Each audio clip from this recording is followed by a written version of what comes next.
Hello everyone, welcome back. I need to practice my transfer swipes because I've only done like 2, and I pretty much don't like to fail, so I don't try them very often. So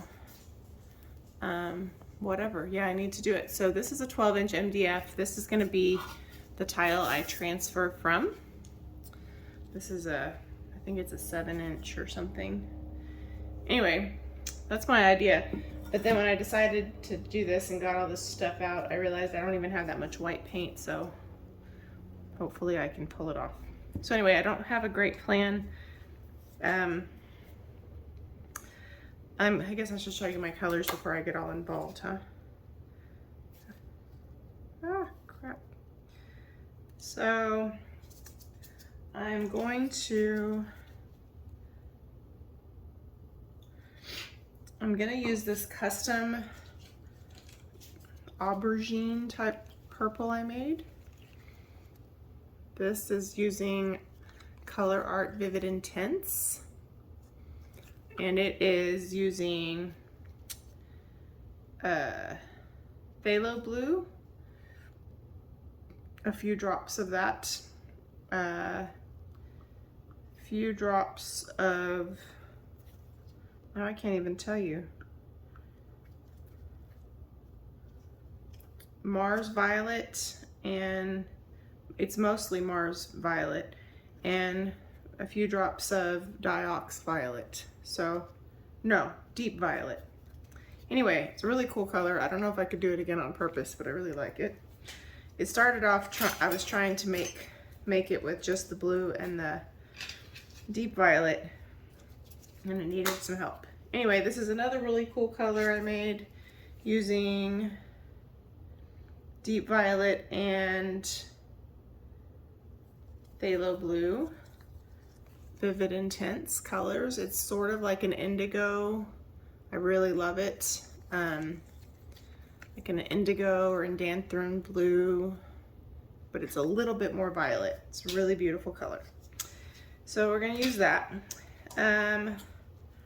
We're probably gonna, depending on how thick it is, because it was a little too thin before, use this Fluorescent blue-green from Colourarte Vivid Intense. I thickened it up the last time. It seems perfect now.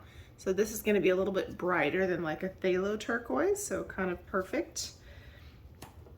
And I brought phthalo turquoise, but I don't think I need both, so I'm gonna kick that one out. And I'm gonna use some Aztec bronze, except this one is probably too thin. Bummer. Oh yeah, so look how thin this is. Let me thicken this one up because I think it would look good here. I'll be back. Okay, so this is also a Vivid Intense color, Vivid Intense or Fluid Acrylics, in case you don't know what the heck I'm talking about, from Colourarte. So this is Aztec bronze. I thickened it up, it's still too thin, but I thickened it up by adding a little bit more of the deep base. So it's a little bit thicker. I'm just gonna have to use it sparingly. And then after it's depleted a little bit, I'll thicken it up some more. The problem if it's too thin is your cells get wobbly and they don't hold their shape, which bothers me. Okay, I also brought Violet Opal, which is also a Vivid Intense color. It was too thin the last time, so it's gonna look like an interference violet. It was too thin the last time and it's still a little bit too thin, so let me thicken it up a wee bit. And then I have a black cell activator.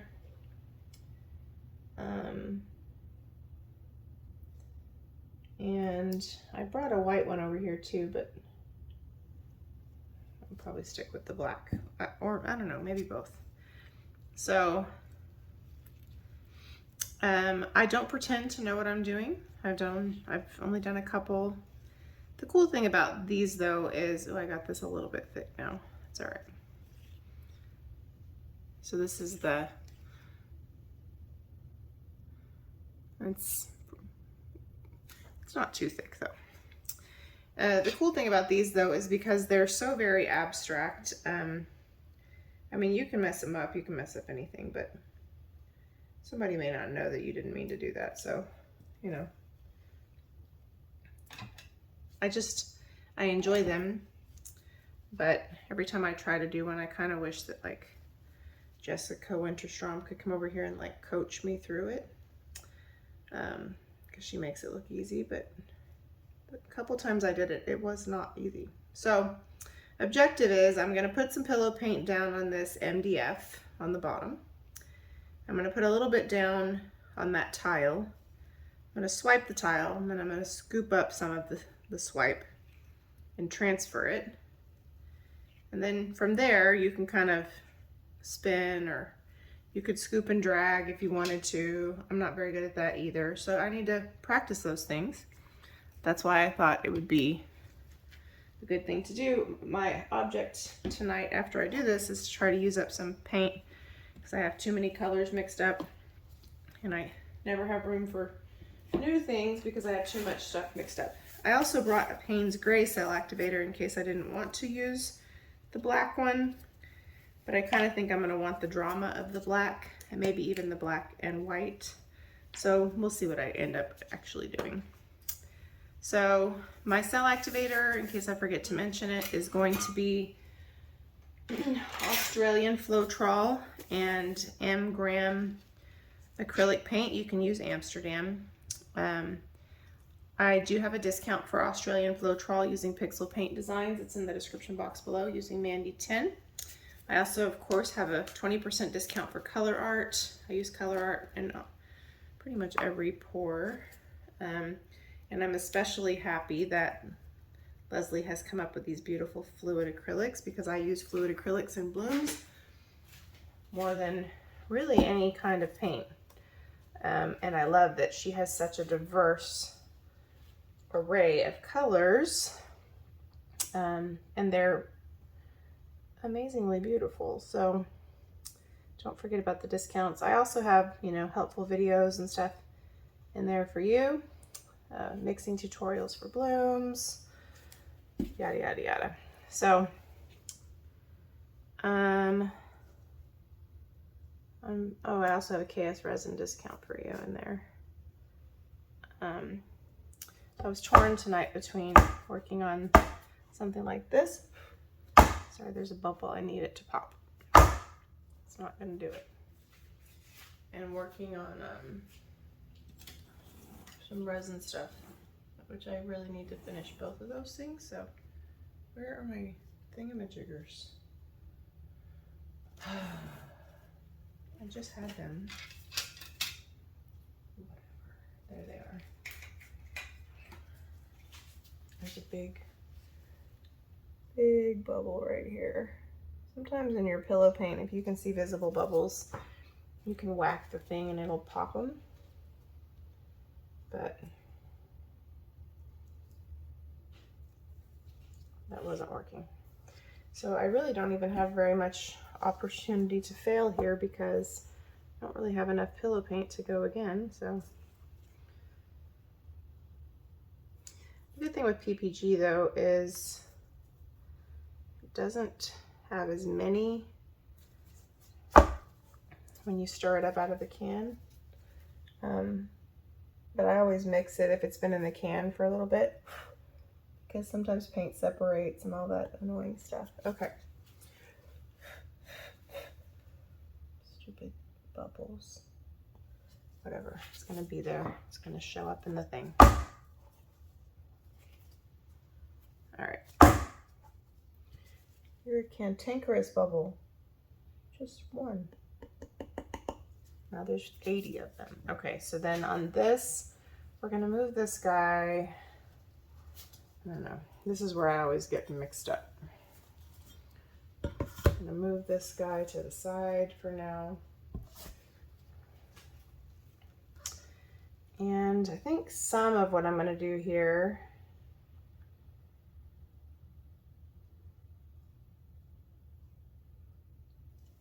is I think some of what I'm going to do is I'm going to put some of it on the palette knife and some of it I'm going to lay down. So, but I'm not saying that that's the right thing to do, because what do I know?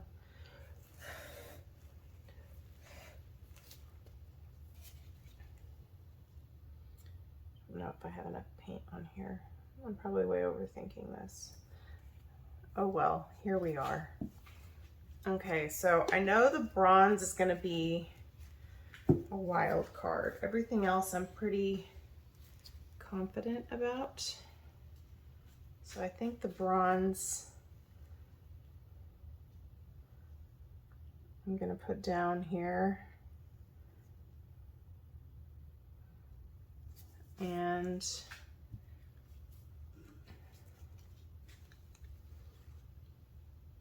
this is the custom purple. Oh, and some paint from the table. And this is the blue, green. So pretty. This one is still also a wee bit thin. And then I guess I'm just gonna put everything down here. This is the interference violet or the violet opal. I'm gonna put a smidge more bronze. And yeah, I guess I'm not gonna put it on my palette knife. Whatever. All right, so the palette knife I'm gonna use. I guess I'll use this one. This may be overkill. Let's see. So, gosh, I have such a mess already. So I'm gonna pretty much cover the palette knife. That seems like so, you know, that is too much. I think what we're gonna do is use the littler one and then we're gonna go like that. So, little square. I swipe with my square palette knives more than anything, but I do like using them all for different things. The cool thing about this technique is you can always do kind of your main swipe, and then you could do some detail work with a smaller knife, like reverse palette knife type style. Okay, so I have a little bit of black and white. I hope you can see this. And I'm just gonna come over here and I'm gonna go like this.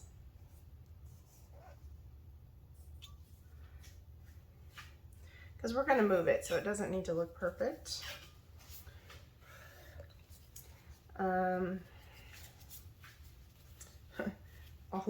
A lot of my colors underneath what I did here, so.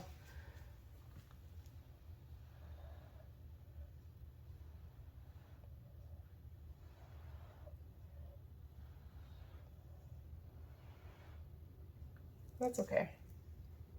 We're not trying to be experts here. Okay. I'm trying to see if you guys can see what I'm doing because, sorry, my shoes are making noise. I'm gonna take them off. So when I transferred, I would like it if you could tell what was going on. Okay, let me zoom you in a wee bit. Hopefully it doesn't get blurry. Okay. Don't know what I'm doing. Okay. So here we are. I have these, I don't really know what they're called. Like a spackle spreader, I don't know. So my thought is that I would grab this. I don't even think this is long enough.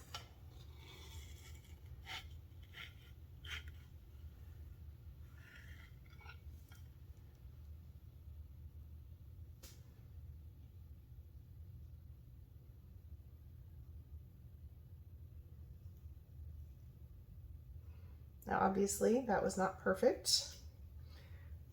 This part that's on here is really cool looking. I want to show you, but I don't want to make a giant mess of it.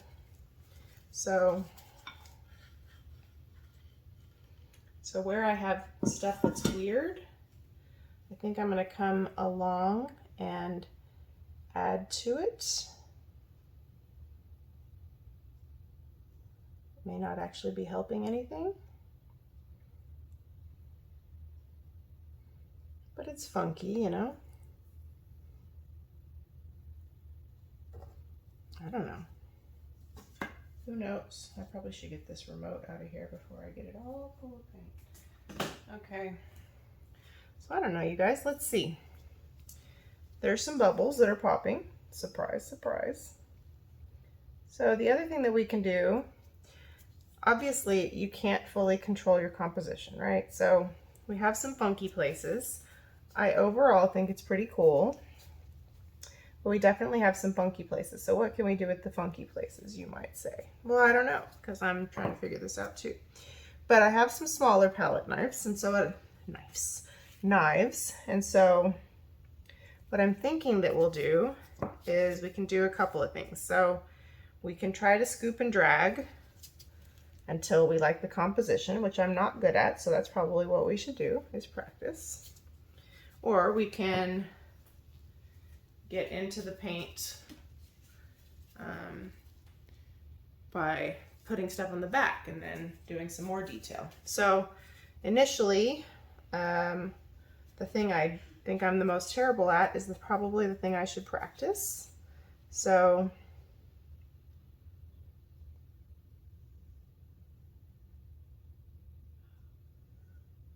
that wasn't too bad, huh? That kind of softened that harsh edge a little bit. Now we have some more weird stuff to deal with. So the stuff that's kind of strange to me is like this right here. It doesn't really follow any flowy lines. But again, like, you can't be real rigid about your composition here because it's kind of intentionally different, you know? The colors are cool together.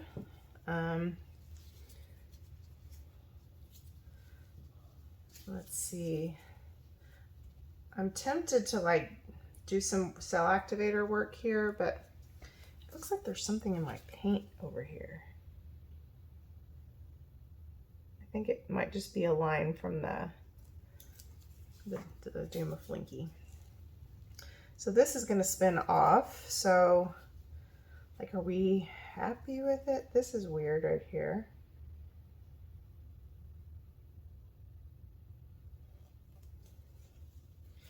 Now I could come in here and do some line work, but part of me is just like, spin it and see what happens because I'm a chicken.